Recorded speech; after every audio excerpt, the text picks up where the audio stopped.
You're listening to Honestly Aging by Friends Life Care VigR, a podcast where we explore what it's like getting older, the peaks, the valleys, and everything in between. In this season of Honestly Aging by Friends Life Care VigR, we're covering topics related to vibrant aging. I'm your host, Cheryl Proska. Let's grow old together.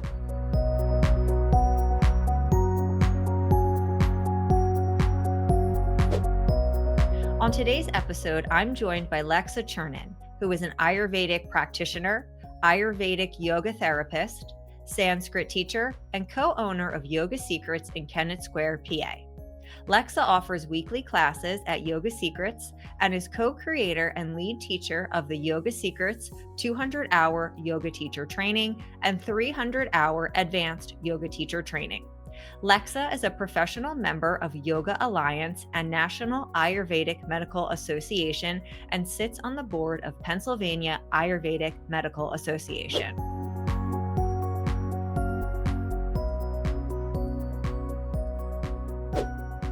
Lexa, welcome and thank you for joining me today. How are you? I'm doing well, Cheryl. I'm excited to be here. Thank you for having me. Absolutely. So, you're joining me today to talk about Ayurveda. Throughout the episode, we're going to discuss Ayurvedic principles, lifestyle, diet, herbs, practical tips, and more. So, can you start by explaining to our listeners what Ayurveda is? Absolutely. Yeah, Ayurveda is not so well known. It's starting to get to be just a little more popular. Ayurveda is the traditional healthcare system of ancient India. So, most people have heard of traditional Chinese medicine, which obviously is from China. This is a similar type of system, but from India. No one knows really for sure how old Ayurveda is. It's said to be anywhere between 2 and 5,000 years old, but it is a fully developed medical system. So it has 8 branches, you could say, which include general medicine and psychology, pediatrics, surgery, toxicology, ENT, on and on. It's a full system of medicine, very well developed. And it is a holistic approach to healing. So it does not limit itself to physical dimensions or psychological dimensions, but rather it always takes into consideration the full aspect of a person. So including spiritual health, emotional health, intellect, behavioral, physical, social levels, all levels are considered when we work with Ayurveda. And so you could say it is also it's a system of healthcare, not sickness care. Hmm. So in other words, we really try to address the cause of any imbalance rather than just, masking the symptoms. Ayurveda recognizes that every person is unique. You're different than I am, and what works for me might not work for you. It depends upon our constitution and our current state of health. And so, no matter whether you're trying to prevent disease or treat disease, there's always going to be an individualized approach with Ayurveda. Um, very much suited to the person, no matter the healing modality, whether it's herbs or diet or lifestyle or yoga therapy, it's always going to be tailored to the individual.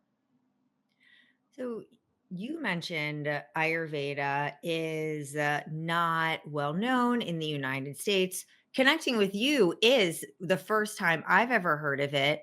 I'd be really interested to know what drew you to Ayurveda. Well, so my healing, or I should say my journey to Ayurveda started with healing actually my son's ear infections. He was a year old at the time, and he just kept getting ear infection after ear infection after ear infection. And I kept taking him to the doctor, who would just give him another prescription for antibiotics. And we were on this like merry-go-round of ear infection, antibiotics, ear infection, antibiotics, and it wasn't working. He wasn't getting better.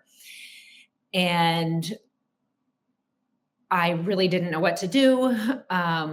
And so a friend of mine actually recommended that I take him to a chiropractor. Now, this is not Ayurveda, but it is a natural healing. And I had never heard of going to a chiropractor for ear infections, but I was desperate. So I went, and she, the chiropractor, suggested, along with the chiropractic care, to give him certain herbs and to change his diet. And I did what she suggested. Again, she was not suggesting Ayurveda, but it was, again, natural healing. I did what she suggested, and he never had another ear infection again. And this was huge for me. And it very, very much opened up my mind to natural healing, because I had firsthand experience that it really, really worked. And so my mind was open now to natural healing. And at about the same time, I was going through a yoga teacher training.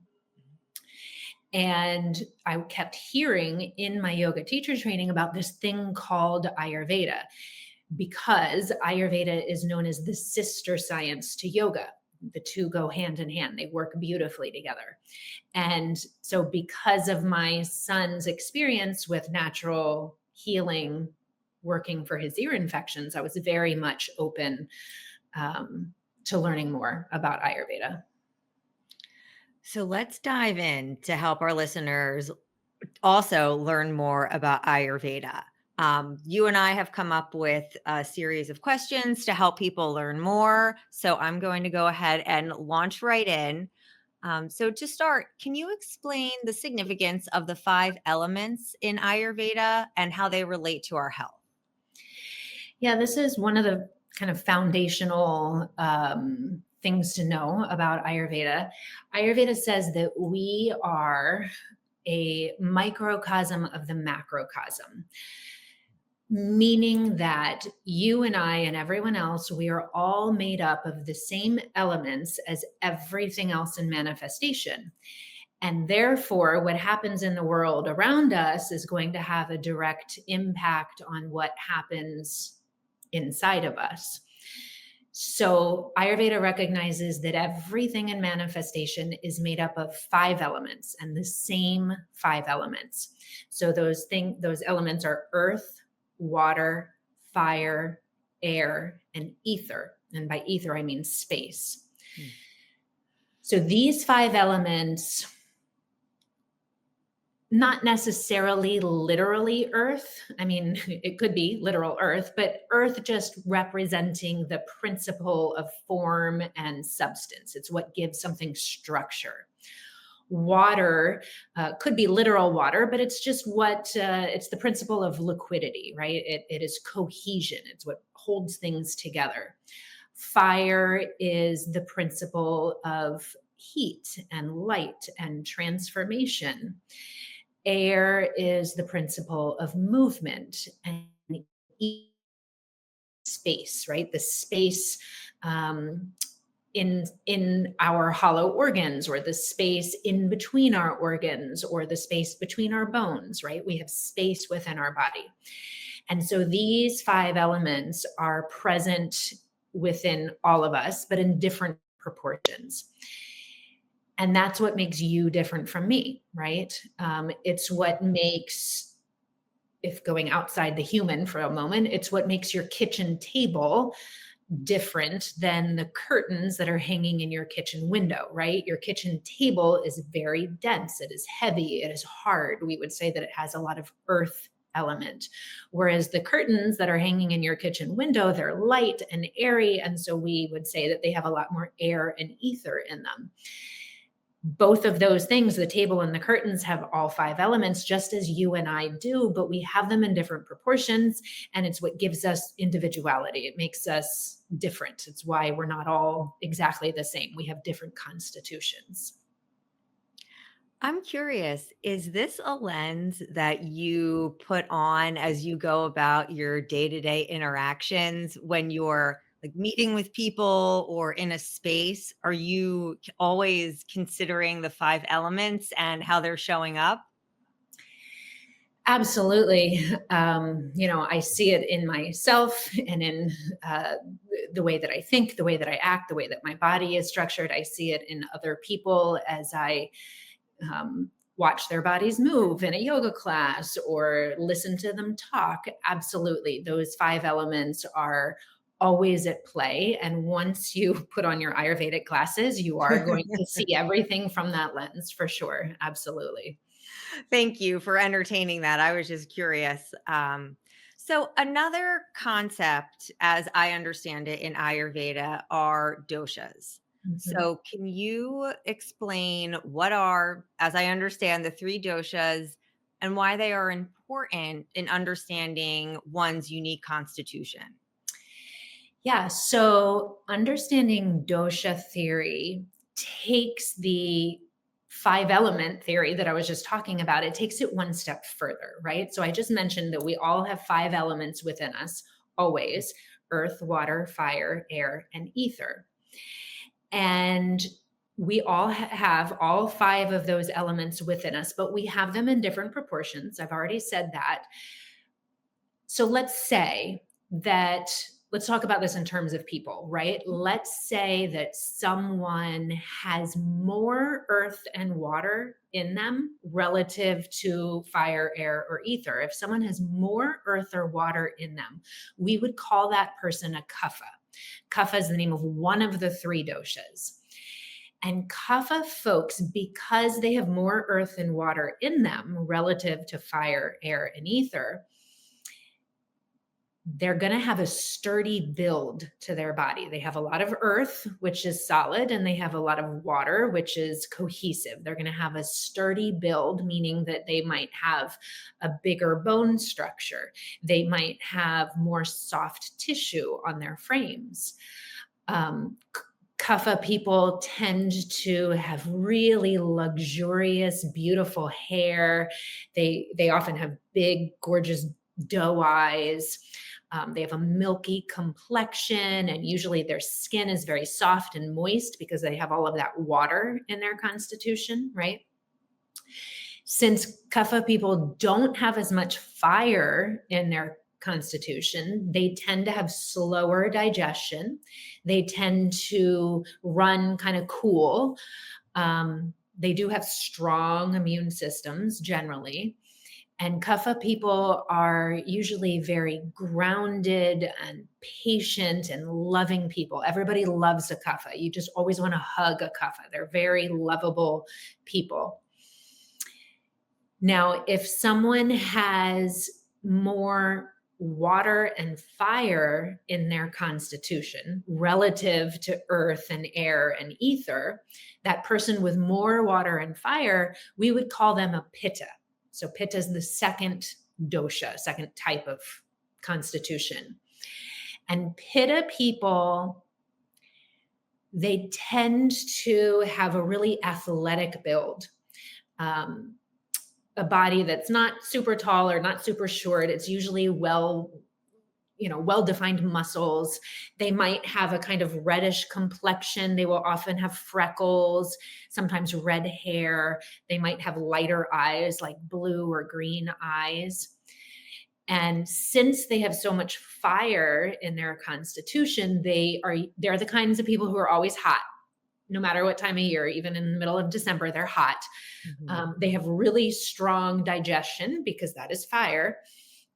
And Pitta people are usually very driven. They're very organized. They really make great leaders. They're list makers. This is your kind of generalized Pitta person. Now, if someone has more earth and ether in their constitution relative to earth, water, and fire, then that person with more, I'm sorry, air and ether, I think I said earth and ether. If someone has more air and ether in their constitution, we would call that person a vata. Vata people tend to be either kind of petite or quite tall. And because they don't have as much earth and water in their system, their bodies are usually leaner. So their bone structure might be smaller. They're going to have less soft tissue on their bodies. Their bones might be kind of prominent. Their skin is usually quite dry because they don't have as much water in their constitution.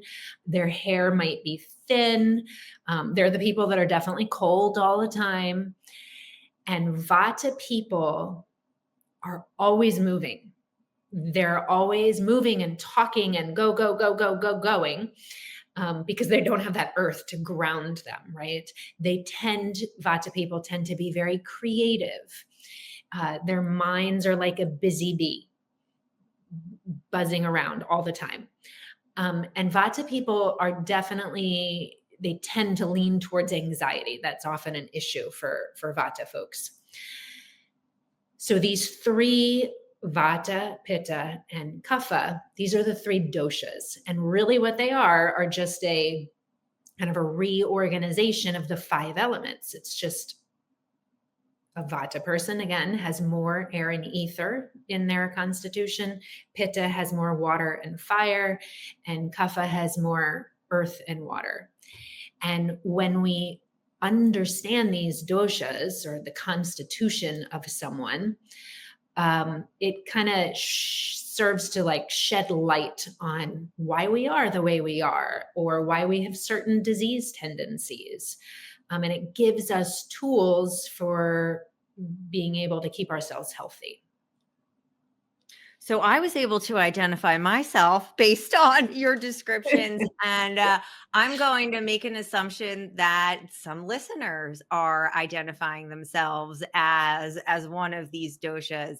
So I'm curious, like, what if someone is identifying themselves in one way or another?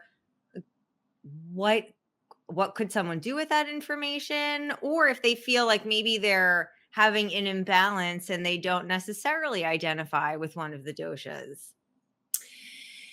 Yeah.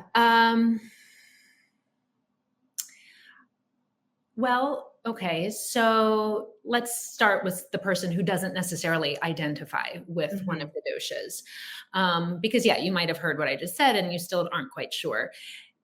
So you can Google what is my dosha, and you're going to find a zillion quizzes that you could take to kind of identify your constitution. So when I say constitution, I mean dosha.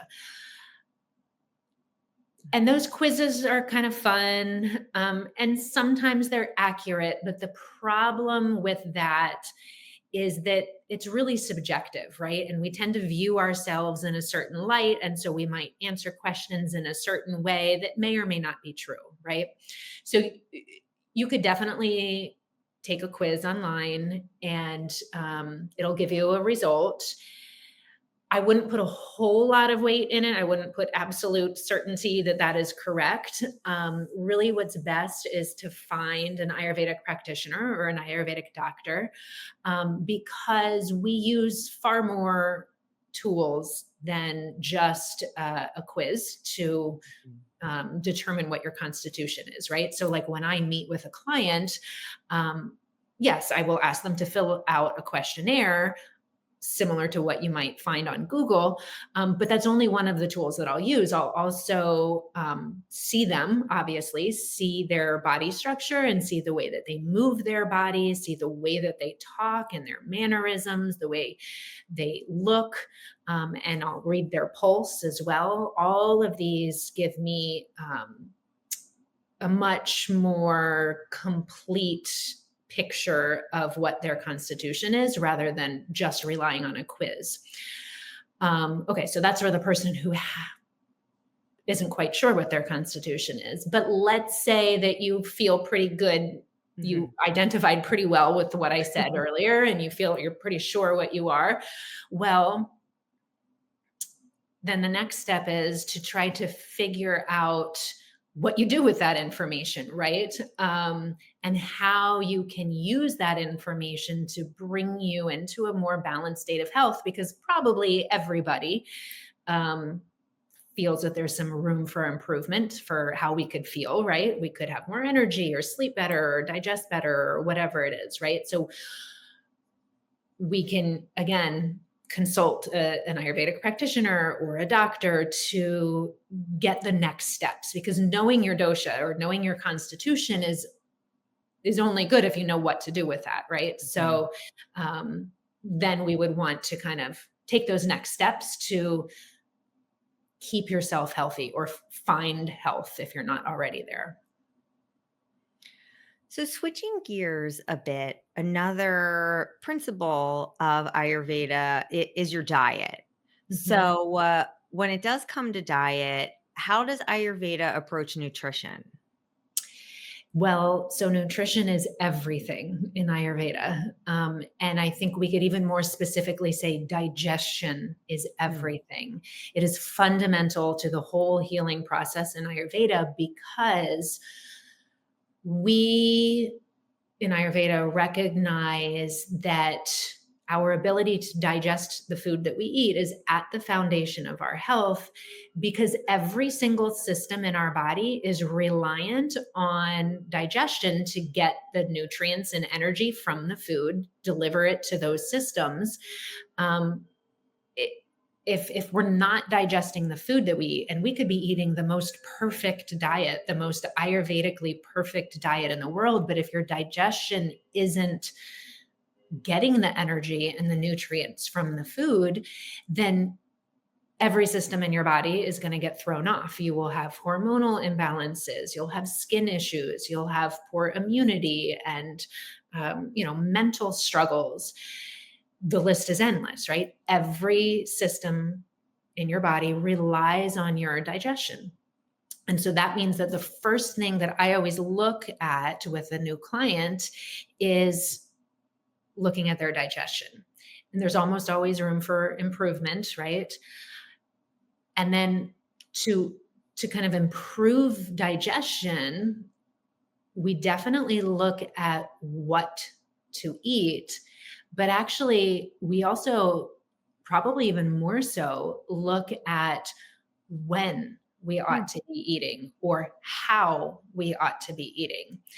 Um, because Ayurveda says actually that the most important factor about food and nutrition is when you're eating.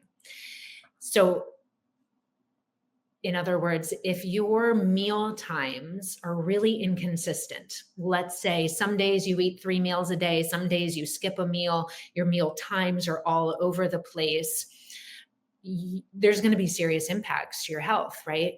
Your body won't know when it's going to be refueled. mhm. Every system is going to get wonky. And so we try to schedule meal times to be at the same time every day, at a time that works, in that person's life and their schedule. But we also consider Ayurvedically appropriate times, because there are times in the day that Ayurveda says it's better to eat and better not to eat. So we definitely look at when we eat. But even beyond that, we consider how a person is eating. So, in other words, if you are in the habit of always doing something else while you're eating, let's say you're always working while you eat, or you drive every day while you eat your lunch, or if you tend to eat when you're really emotional, or if you like to watch television while you eat, all of these things, uh, they make us not present with the food, right? Make us not present in our bodies. So we won't notice maybe if we're full and we need to stop eating, or we won't notice that this food that you're eating is not sitting so well with you, right? Um, all of that is going to impact your digestion. So we talk a lot about how to eat. Make sure you're sitting while you eat. Turn off all the distractions, leave your work aside, right? This is how you eat. And then, of course, we would talk about uh, what to eat. This plays or your constitution, your dosha plays a big part in what you ought to eat. Because again, if my constitution is different from yours, then what's good for me to eat might not be so good for you to eat. So it depends upon the person. It depends upon the time of year. It depends upon that person's current state of health, right? Generally speaking, Ayurveda does recommend for everyone to limit cold foods, raw foods, crunchy foods, because these are hard to digest. Mhm. So that would mean favoring like warm foods and cooked foods and fresh foods. These are some, very general Ayurvedic recommendations for everyone, but we can really fine tune it, for each individual. Speaking for myself, I would say I'm pretty good at like considering what I eat. I am totally guilty of not considering how I'm eating or when I'm eating. And when you were talking like that about this, I wrote down go, go, go, where I'm always, I mean, I'll give you a sneak peek. I identified as a Vata, which was someone who's like, always go, go, go. So I feel like I'm always doing something else, or there's always something else to get to. So just even having it on my mind to be more conscious and considerate, I think even that might be able to help make a change, being conscious of it. Absolutely. It can make a huge difference. If nothing else, right? Just being aware Yeah. that I'm always go, go, going, and maybe I should slow down, at least for the moment that I'm eating. Hmm. Absolutely. So when we kicked off the episode, we also talked about herbs being Mhm. part of Ayurveda. So I'd love to hear more about how herbs fit into an Ayurvedic lifestyle. Yeah. Yeah. So there's three main healing modalities that we use in Ayurveda: lifestyle and diet and herbs.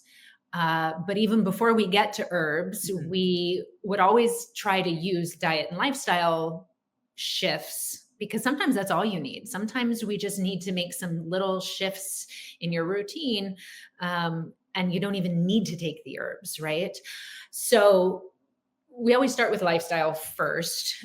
We make changes to lifestyle by creating, healthy self-care routines, which might mean, adjusting your sleep schedule or considering what form of exercise is appropriate or not for your needs.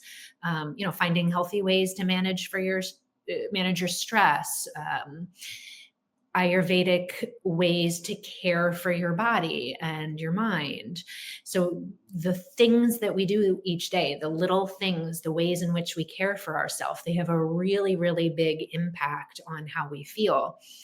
And sometimes it's a matter of adding new things to our daily routine, um, to kind of help find that health, that balance. And sometimes it's actually stopping doing certain things that, habits we might have that are not so healthy, right? Sometimes it's addition, sometimes it's subtraction. So lifestyle is huge, and we always start there. And then we do, of course, talk about diet in all the ways that I just talked about. When you eat, how you eat, what you eat. We talk about that individualized. Um, and again, sometimes the diet and the lifestyle, that's all you might need to feel better.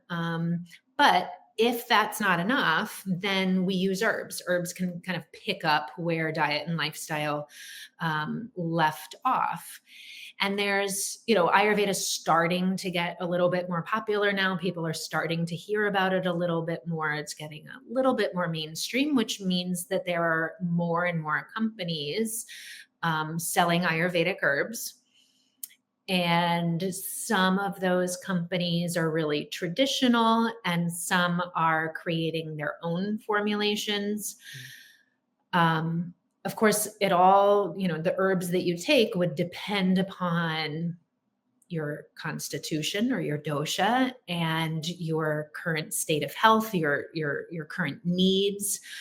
Um, I typically only ever recommend herbs that are from traditional Ayurvedic texts.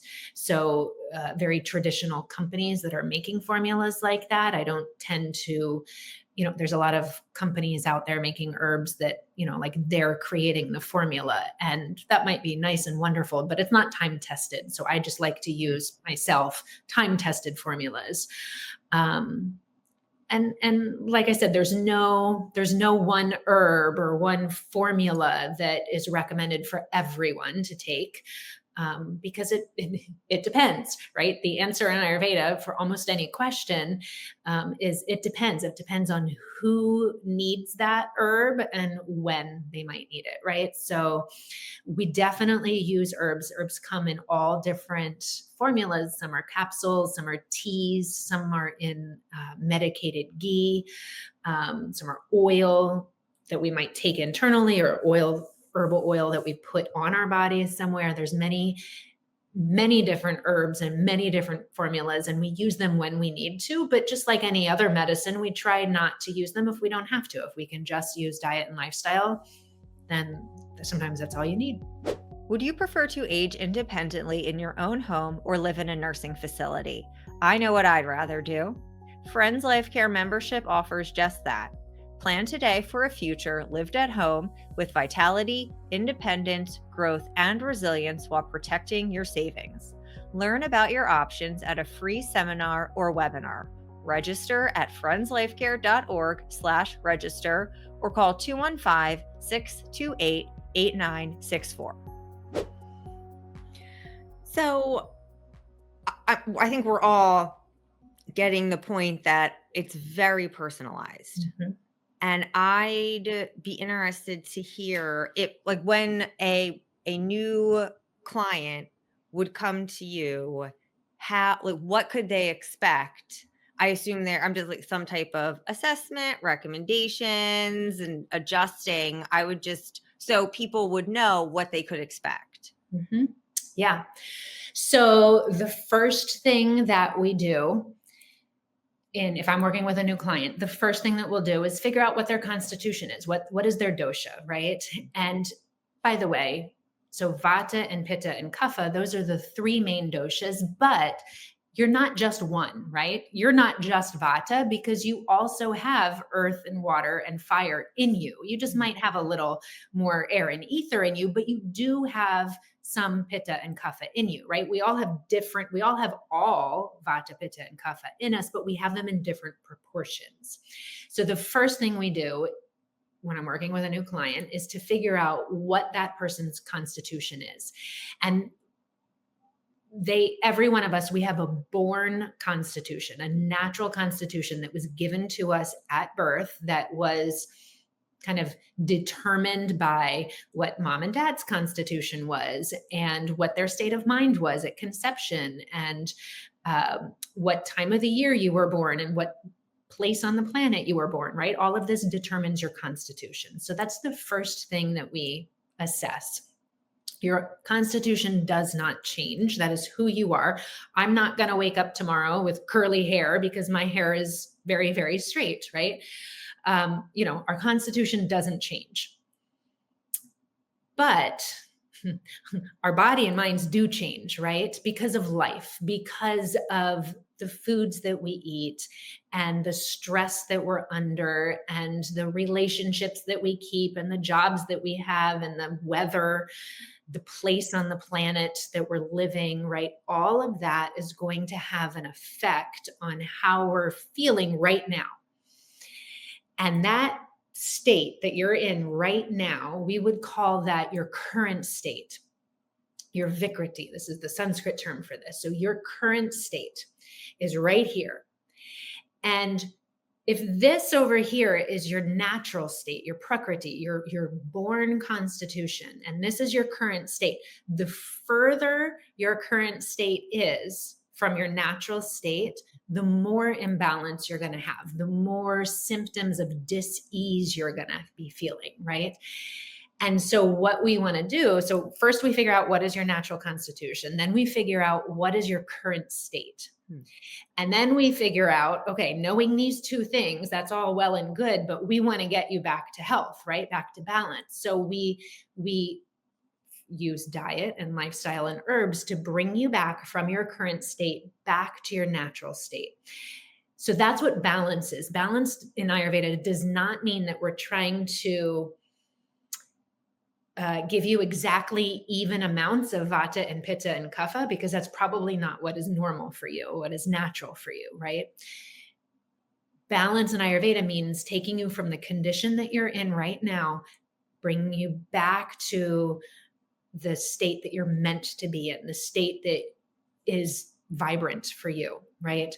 Mhm. And so that's what we do. We start off by kind of figuring out what our starting points are, and then we start to take baby steps to make those shifts, because number one, change is really hard for everybody, right? So making changes to your routine is hard. Making changes to your diet can be hard, right? So we make little baby steps, and we try to remember that, it took you your whole life to get to where you are right now, in whatever condition you're in right now.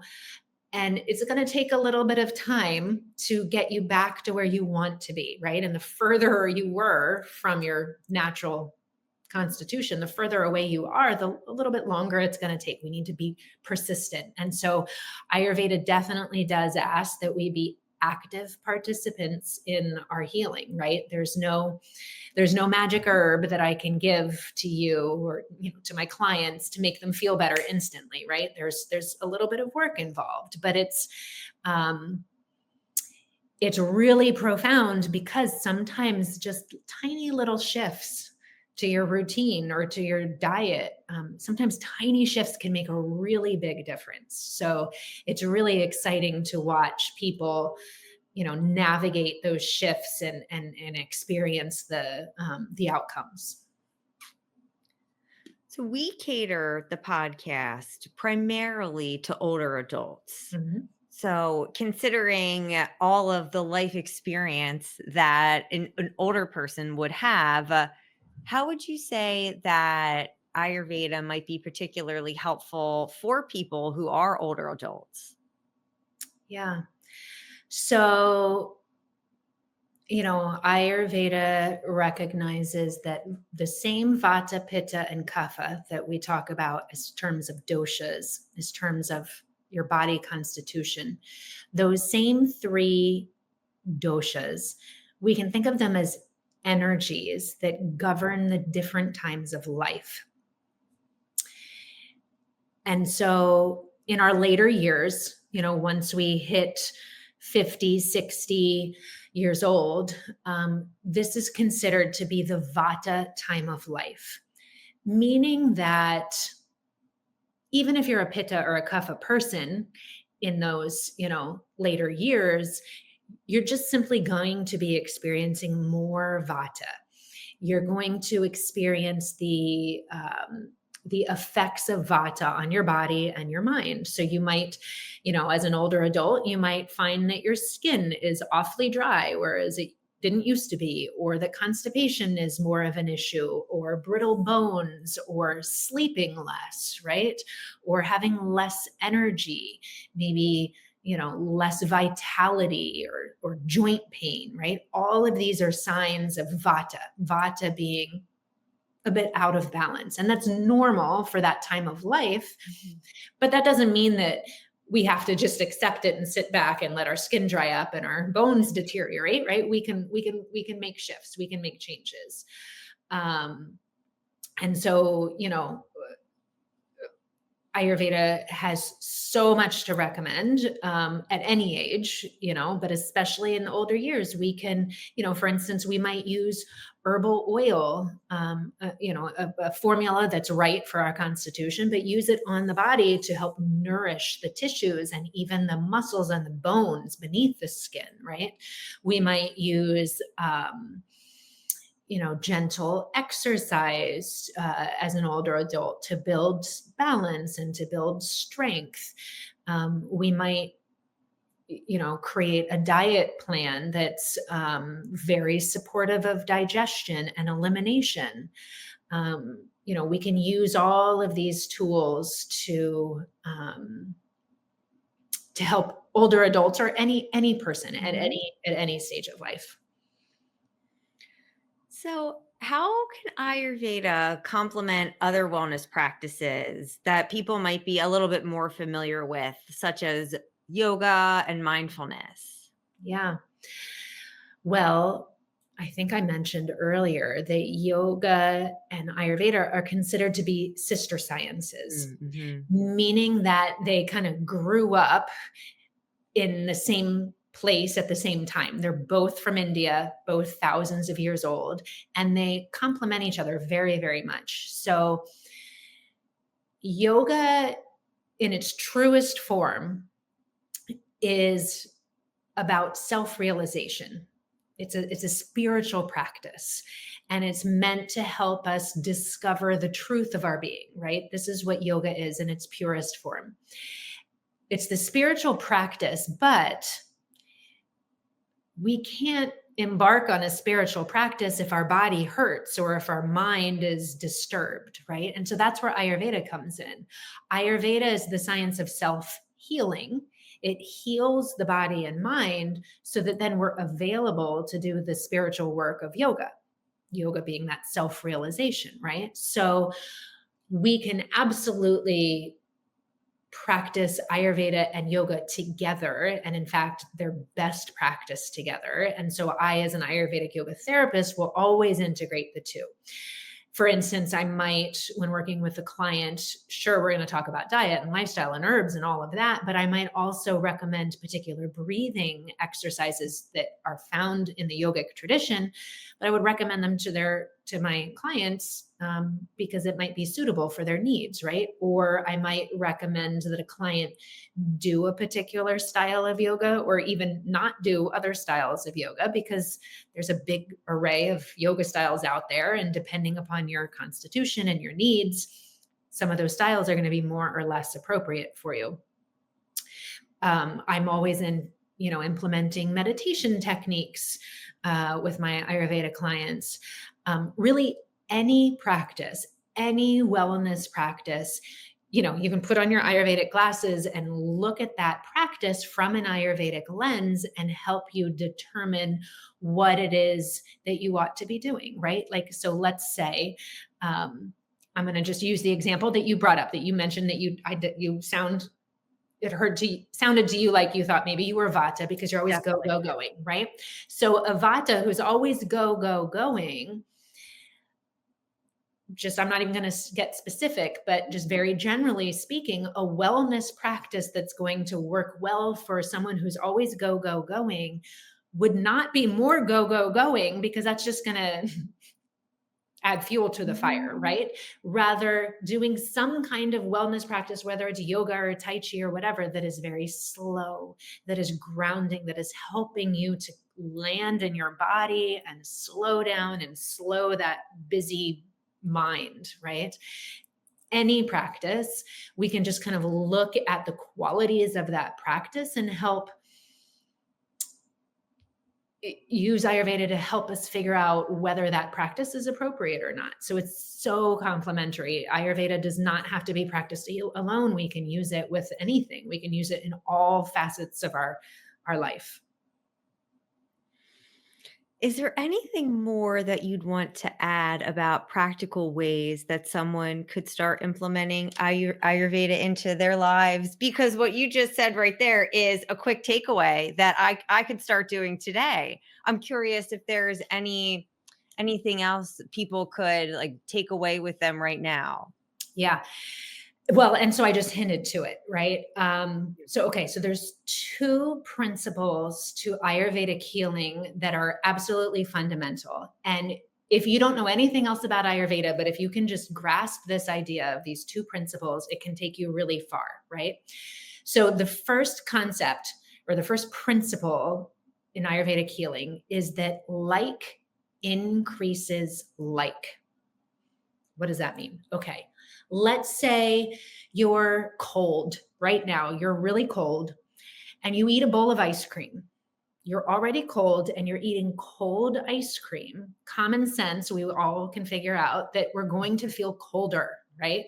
We were starting cold, then we eat something cold, we're going to end up feeling colder. Okay. Let's say you're really dry. Your skin has been really dry lately. And every afternoon you snack on popcorn, really dry and really airy, and you're going to get drier. You're already dry, eating something dry, you're going to get drier. Like increases like. If you're going all the time and you like to take a spin class, busy, run, go, that sense of go is not going to settle because it's going to be aggravated by the spinning class, right? If you're feeling lethargic all the time and you never bother to get off the couch, you're just going to feel more lethargic, right? Like increases like. This is what that means. Like increases like. So that's the first principle of Ayurvedic healing. Contrary to that is that opposites cure. That's the second principle. So if like increases like, then opposites cure. So if you're cold all the time, then have something warm, right? If you're cold all the time and you're eating a cold salad every day for lunch, well, of course you're going to be colder. But if you're cold, have a bowl of warm soup. You're going to feel warmer. Put on a sweater. You're going to feel warmer, right? You're using an opposite to treat. If you are feeling really heavy, physically heavy or energetically heavy, then stop eating the heavy, rich foods because that's like increases like, and try introducing some lightness to your diet or lightness to your activities, right? If you're mobile, busy, go all the time, you would want to find stability, right? Let's say you go to a restorative yoga class and just slow down, right? If you're dry, let's say your skin is really dry, then you can put oil on your skin to add moisture, right? Opposites cure. Like increases like, opposites cure. So when we know those two principles, we can start to look at all the things that we do, all the things that we eat, and just kind of think about the qualities of those things. And again, you don't have to know a lot about Ayurveda to just understand that, if you're cold and you're eating ice cream, you're going to feel colder. And the antidote to that is to have something warm. Do have a bowl of soup instead, right? This can take us really, really far in starting to incorporate Ayurveda in very practical ways. We don't have to have any technical jargon. We just start to think about what we're doing and be a little more mindful about what we need. Are there any Ayurvedic resources that you might recommend for people that are interested in learning more? Yeah, absolutely. Of course, Google is a great place, although sometimes I would say to be a little wary about the information that you find out there sometimes.